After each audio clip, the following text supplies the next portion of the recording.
everyone, and welcome to today's tutorial with Joanne Mulligan. Today I'm going to show you a card using the Merriest Wishes stamp set and the coordinating framelits Merry tags. The card also has two types of embossing. There's thermal or heat embossing down here at the bottom using gold embossing powder, and there's also dry embossing using the pine bough embossing folder. Let's get started. Okay, let me get some of this stuff out of the way. Move my card. All right, first thing we're going to do is the card base. We're going to use Whisper White thick cardstock. Fold that in half. Whoops. And we're going to use our bone folder, get a nice crease. And that whole thing is just going to get set aside for right now. I'm going to start with the dry embossing, which we're going to use the embossing folder Pine Bough. We're just going to open it up and we're going to put a piece of Whisper White cardstock inside. Close it up. We're going to run that through the Big Shot. If you need to know how to use the Big Shot, I do have a video on using the Big Shot, and it covers both dry embossing with the folders and using the framelits and the thinlits. Once it goes through, it comes out like this, and you can see this nice beautiful raised pine bough on the white. Now we're going to do our thermal embossing or heat embossing. Before you get started, you're going to want to use a little embossing buddy. This you're going to rub in the spot that you want to emboss. This takes away any static, because when you go to put the powder on, if there's any static on the card, the little flakes will stick to that area, and when you go to hit it with the heat gun, you're going to have these little flakes that are going to be on there that you can't get rid of. So you want to rub the embossing buddy over the area that you want to emboss in. Next, I'm going to take a Versamark pad. I do have a video on thermal embossing, so you can refer to that, and it explains all the steps on how to do thermal embossing. We're going to take the Be Joyful stamp, which is from the Merriest Wishes stamp set. We're going to tap it into our Versamark pad. Now before I put it down, I want to look at it and make sure that I don't have any ink along the outer edges, because if you press down and you get ink, the powder will stick to that. So you want to make sure that you only have it on the raised portion of the stamp. You want to make sure you have a nice good coverage.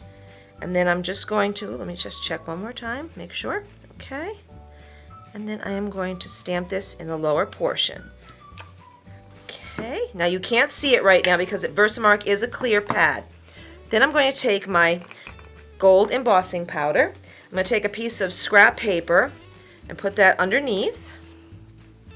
Then I am just going to cover it with the embossing powder. Then I'm going to bring it up and just go a little taps just to get the excess powder off. Now I always look before I go and hit it with the embossing gun and make sure there isn't anything, and sometimes I'll take a little Q-tip, or you can take a very fine tipped brush, paintbrush, dry paintbrush, and make sure you have all the little pieces off of there. Okay, I'm going to set that aside right now, and then I'm just going to funnel this right back into my jar.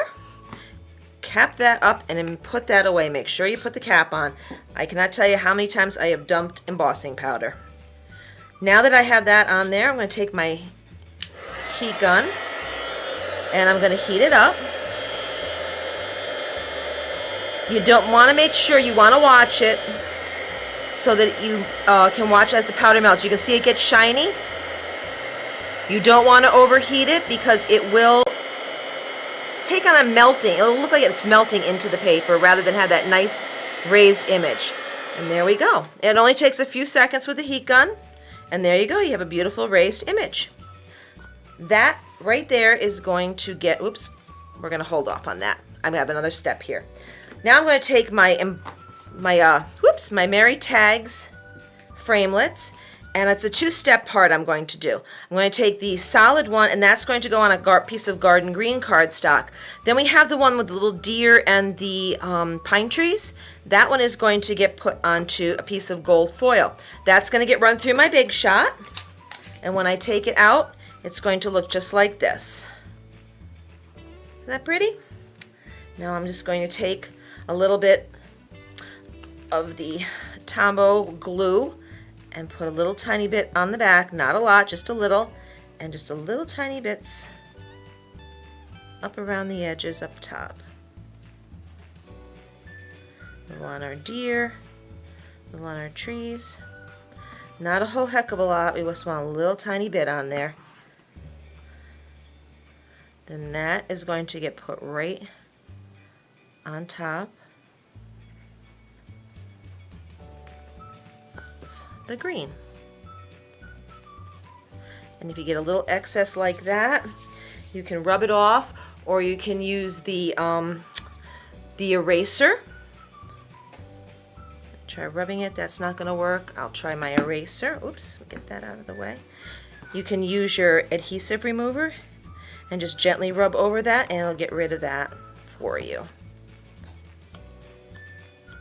Okay, next I'm going to take a piece of the gold twine, which is in the Baker's Twine Trio out of the holiday catalog. And I'm going to slide that through from the back to the front. Open it up, slide it on. Ooh. Let's try that again. I have a Band-Aid on my finger. I cut myself with my paper snips earlier today. Didn't realize just how sharp those are, so be very careful when you're using your snips.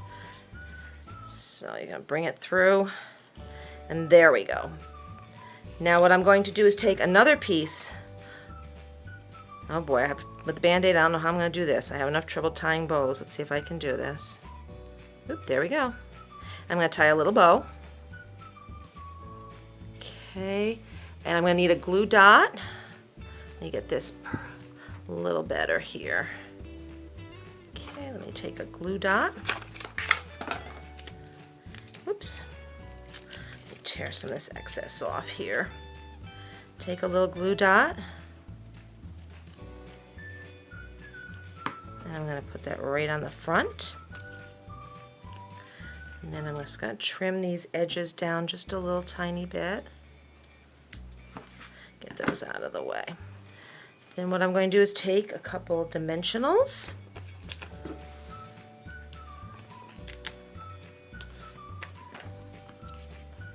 Peel those off.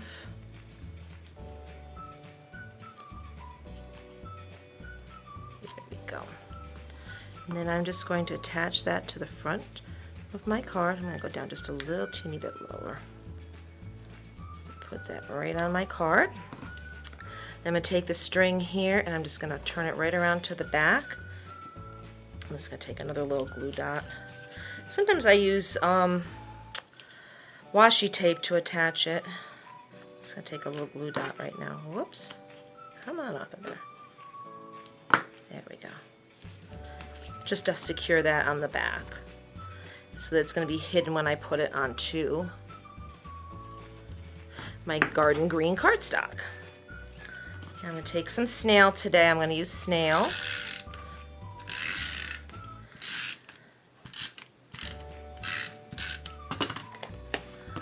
And put that right onto my garden green cardstock.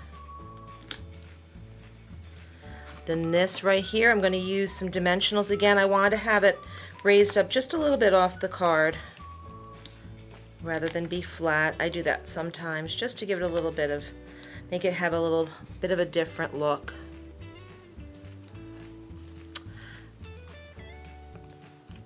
Good thing it's not on my thumb. I'd really have some troubles here.